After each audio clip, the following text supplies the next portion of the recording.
नमस्तेऽस्तु महामाये श्रीपीठे सुरपूजिते शङ्खचक्रगदाहस्ते महालक्ष्मि नमोऽस्तुते।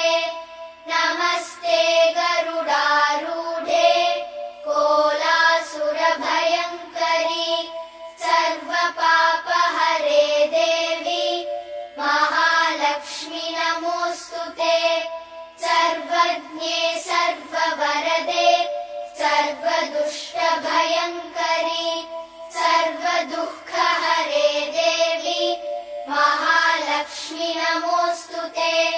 सिद्धिबुद्धिप्रदे देवी भुक्तिमुक्तिप्रदायिनि मन्त्रमूर्ते सदा देवी महालक्ष्मि नमोऽस्तुते। आद्यन्त